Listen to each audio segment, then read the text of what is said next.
Oi pessoal, hoje iremos aprender um pouco mais sobre as serpentes peçonhentas. Vamos conhecer um pouco da sua ecologia e da sua classificação. Primeiramente, nós vamos diferenciar o que é uma serpente peçonhenta, ou seja, um animal que é capaz de injetar e inocular a sua substância tóxica na sua presa ou predador, diferentemente do animal venenoso que não tem essa capacidade. Um animal venenoso, ele tem uma glândula que irá produzir uma substância tóxica, mas ele não tem a capacidade de injetar, não existe nenhum sistema especializado para inocular essa substância tóxica.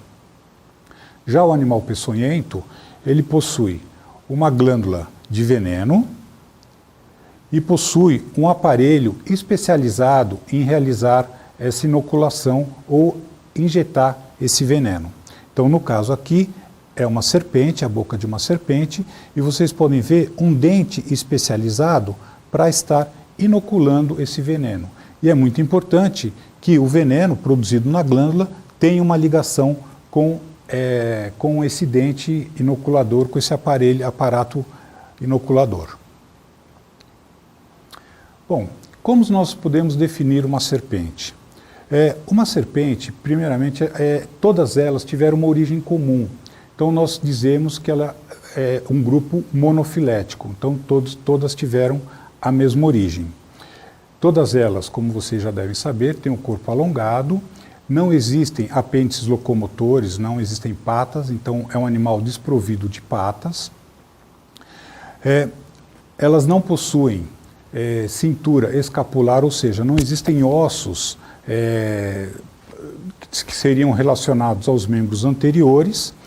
E, muito importante, na ecologia, é a perda da sínfise mandibular. E o que vem a ser isso? Diferentemente do nosso caso, em que nós temos as mandíbulas grudadas aqui na frente, as serpentes elas não possuem essa ligação. Isso permite que elas consigam abrir a boca num sentido lateral bem mais amplo do que qualquer outro dos animais.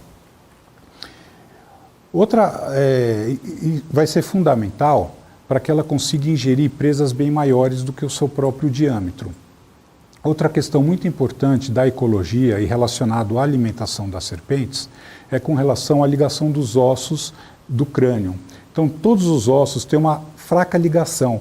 Isso permite que ela consiga abrir a boca em outros sentidos, permitindo então a deglutição de um alimento bem maior.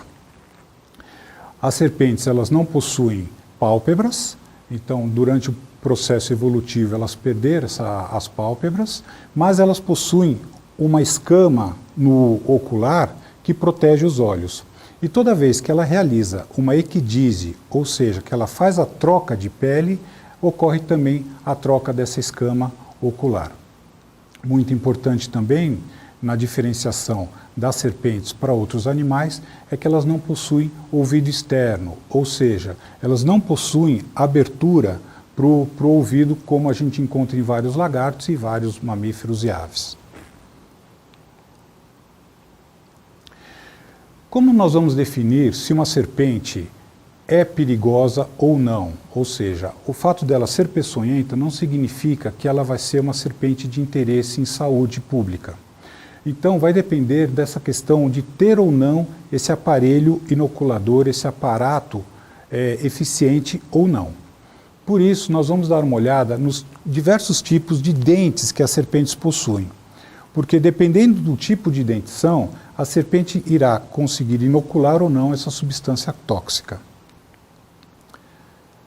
Aqui nós temos os 4 tipos básicos de dentições das serpentes.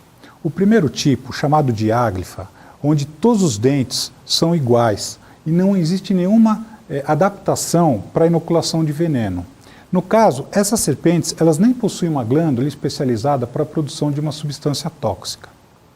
No segundo caso, nós temos a dentição opistóglifa, onde existe um dente especializado, mas ele está localizado no fundo da boca. Dessa maneira, um acidente com um ser humano é muito difícil de ocorrer um envenenamento, já que esse dente, além de pequeno, está localizado no fundo da boca.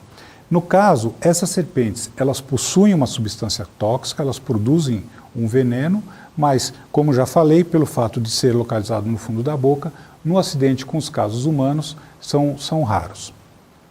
Agora, nós temos os outros dois tipos, onde nós temos sistemas muito especializados para injeção e inoculação dessa substância tóxica. O primeiro caso é a chamada dentição proteróglifa. Esse dente especializado ele está localizado na frente e é o caso das corais verdadeiras e das najas. E por último, a dentição solenóglifa, onde tem um sistema mais especializado ainda, onde esse dente é grande, está localizado na frente da boca e possui um sistema de quando a serpente abre a boca, ele é projetado a 90 graus. Essa dentição também tem outra característica muito importante, em que o dente inoculador ele possui um canal interno, por onde esse veneno irá escorrer. Existem cerca de 8.000, 8.500 répteis no mundo, sendo que desses 5.000 são lagartos, os grupos dos sáureos, e 3.149 são serpentes. Esse número pode variar de acordo com o surgimento, a descrição de novas espécies que acabam surgindo. Bom, é muito importante nós termos uma noção da classificação e do processo evolutivo que deu origem às serpentes. Bom, aqui nós temos, então, o grupo dos répteis, a filogenia do grupo dos répteis, o parentesco entre os animais. Nós temos as tartarugas, que foi o primeiro grupo que se separou, depois nós temos as aves e crocodilos, e aí sim o que nós chamamos aqui para baixo, abaixo dos iguanas, que seriam os lagartos e serpentes. Nós vemos que as serpentes, elas são muito aparentadas com um grupo chamado Anguimorpha, conhecido também como cobras de vidro. O grupo mais próximo, então, é o Anguimorpha, e atualmente acredita-se que os varanídeos sejam a família mais aparentada das serpentes, ou seja, o mesmo grupo que deu origem aos varanídeos tenha dado origem às serpentes. Os varanídeos, para vocês terem uma ideia, são aqueles dragões de Komodo que ocorrem no continente australiano. E existe uma dúvida se as primeiras serpentes eram animais aquáticos ou se eram animais terrestres. Atualmente, a hipótese mais aceita é que essas serpentes tenham tido origem terrestre e que tenham sido animais fossoriais. Vários outros grupos hoje viventes têm características semelhantes às serpentes e habitam esse tipo de ambiente. Então, por exemplo, são animais com perda das patas, né, são animais ápodes, são animais que têm consolidação dos ossos do crânio justamente para poder cavar, são animais que, além de perder as patas, perderam também as cinturas pélvicas e escapulares, e elas possuem, no caso das serpentes, características muito especiais na questão dos órgãos dos sentidos, o que reforça ainda mais essa origem terrestre. E quando é que essas serpentes surgiram? Os primeiros fósseis são encontrados do período do final do Cretáceo, mas muito provavelmente elas surgiram já no período Jurássico, que foi o período do grande desenvolvimento de outros répteis, como por exemplo os dinossauros. E essas primeiras serpentes, portanto, eram animais de corpo alongado, eram provavelmente animais pequenos que utilizavam muito do aparato quimiosensório para localizar as suas presas.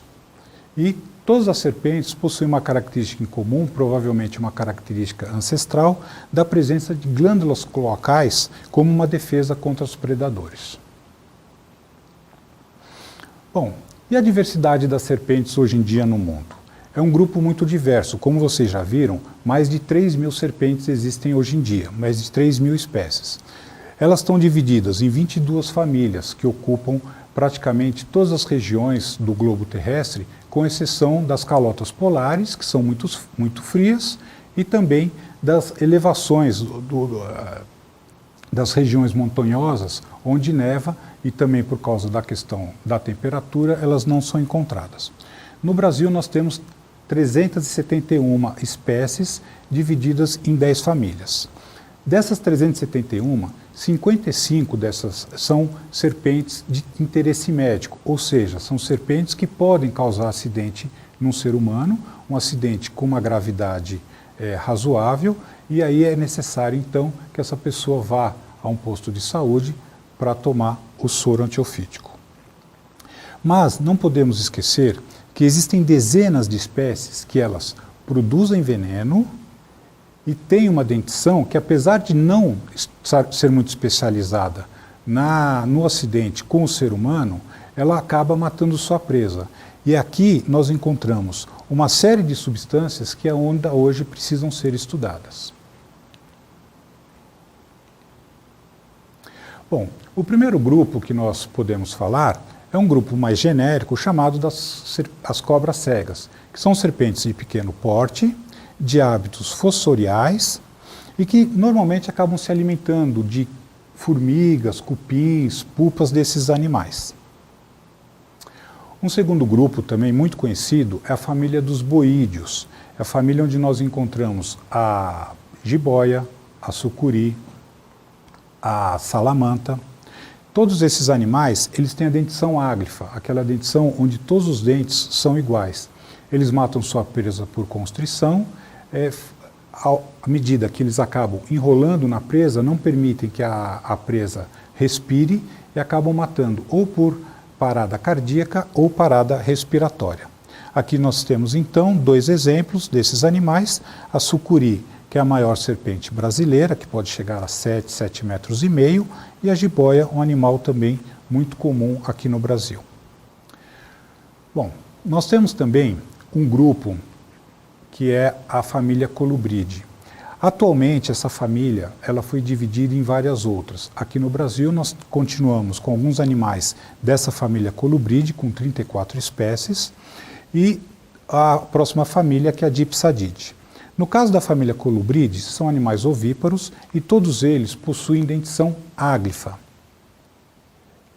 E eles acabam, aqui nós temos um exemplar, são animais às vezes de grande porte, 1,5 metro até 2 metros de comprimento, e eles acabam, através da mordida, acabam matando as suas presas. Aqui uma família muito importante no Brasil é a família Dipsadidae. Esses animais eles têm a dentição opistóglifa, aquele dente localizado no fundo da boca especializado em envenenar as suas presas. Elas então matam suas presas por envenenamento e no Brasil nós encontramos 241 espécies, que podem ocupar os mais diversos habitats. Habitats aquáticos, habitats arborícolas, terrícolas, terrestres. A gente encontra essas serpentes em qualquer um desses ambientes. Aqui nós temos uma serpente muito comum, é a chamada dormideira, Cibinomorphos. Ela se alimenta de caramujos, onde ela arranca esses caramujos de dentro da sua concha através do veneno que ela possui. É um animal que muitas vezes, pela própria coloração, é confundido com as jararacas. Bom, agora nós chegamos a um dos grupos mais interessantes que nós temos, que é a família Elapidae. Fora do Brasil, faz parte da família Elapidae as najas, as cobras-reis. Aqui no Brasil, nós temos as corais verdadeiras. Esses animais têm a dentição proteróglifa, ou seja, o dente inoculador está localizado na frente da boca, na parte da frente, e são serpentes que causam acidentes em humanos. Apesar de, pelo fato de serem serpentes com bocas pequenas, a boca tem um tamanho pequeno, a quantidade de acidentes é muito pequena, chega a ser menos de 1%. Elas são muito conhecidas pela coloração. Então, serpentes com anéis vermelhos, pretos e brancos, ou vermelhos, pretos e amarelos, sempre são chamadas de corais. Algumas vezes nós podemos confundir as corais verdadeiras das falsas. E aí, a única maneira de nós reconhecermos as corais verdadeiras é através da dentição. No caso de um acidente com uma coral verdadeira, nós devemos utilizar o soro antielapídico. Aqui nós temos um exemplo de uma coral verdadeira, do gênero Micrurus, e que também essa serpente aqui, não exatamente essa espécie, mas esse grupo aqui, esse gênero, é distribuído pelo Brasil inteiro. O próximo grupo é o grupo que mais causa acidentes aqui no Brasil, é o grupo dos viperídeos. Todos esses animais têm a dentição do tipo solenóglifa, ou seja, um aparelho inoculador muito especializado para a inoculação do veneno, e existem 3 diferentes gêneros responsáveis pelos acidentes. O primeiro grupo é o grupo das láqueses, que é conhecido como surucucu e que habita principalmente ambientes florestais pouco mexidos pelo homem. São animais muito sensíveis à ocupação humana, à intervenção humana. Então eles ainda são encontrados em algumas áreas da Amazônia e em pequenas áreas, pequenas ilhas que nós ainda encontramos de Mata Atlântica intocável. O próximo grupo é um grupo também muito conhecido, que é o grupo da cascavel, e ela é facilmente reconhecível pela presença do guizo na ponta da cauda. Cada vez que essa serpente realiza uma troca de pele, uma equidise, um novo anel é adicionado ao guizo. O terceiro grupo é o grupo das jararacas, representada pelo gênero Botrops. Aqui no caso nós temos uma caiçaca, que é um habitante da região central do Brasil. Mas esse grupo está distribuído pelo Brasil inteiro. Na segunda parte da aula de ecologia e classificação das serpentes peçonhentas, nós iremos olhar esses animais com mais cuidado. Obrigado pela presença e espero vocês nessa próxima aula.